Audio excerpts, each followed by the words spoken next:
Почитувани сограѓани, и со вчерашниот скандал со директорката на Скопската клиника за кожни болести и коронавирусот се потврди дното каде се наоѓа македонското здравство. Катастрофалната состојба директно е на штета на она што е најважно, здравието и животот на граѓаните. Криминал, тендери во 4 очи, афери, корупција.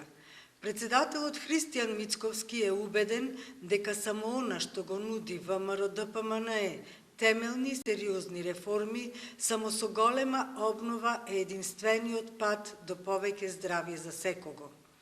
Македонското здравство го обновуваме со воспоставување национална мрежа на 4 нови клинички центри, реконструкција на болниците во Битола, Велес, Кичево, Струмица и Струга. Тоа значи квалитетни услуги за луѓето со загрозено здравје. Се обврзуваме на воспоставување на модерен вистински ургентен центар. Обезбедуваме за 20% повисоки плати во здравството за сите, линеарно во еден 4-годишен мандат континуиран раст од вкупно 20% на платите на лекарите, стоматолозите, средниот медицински персонал, техничкиот и административниот персонал.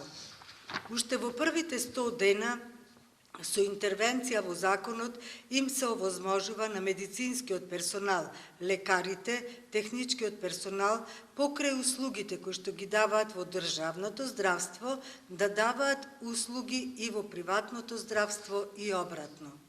Се обврзуваме и на утврдување на достоинствена гарантирана плата за специјализантите и платени дежурства.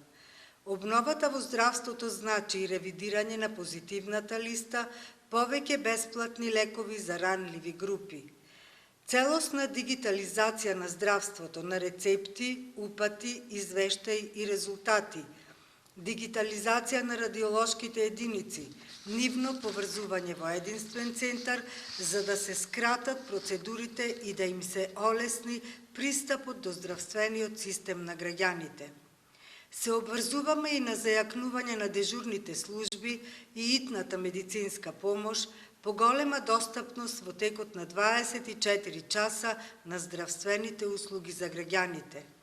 Се обврзуваме на обнова, која значи ослободување од административни процедури на матичните лекари, континуиран раст на вредносната капитација кај матичните лекари, воведуваме и електронско работење и ослободување од десетици административни процедури. Заедно за обнова на здравството на 12 април. И благодарам.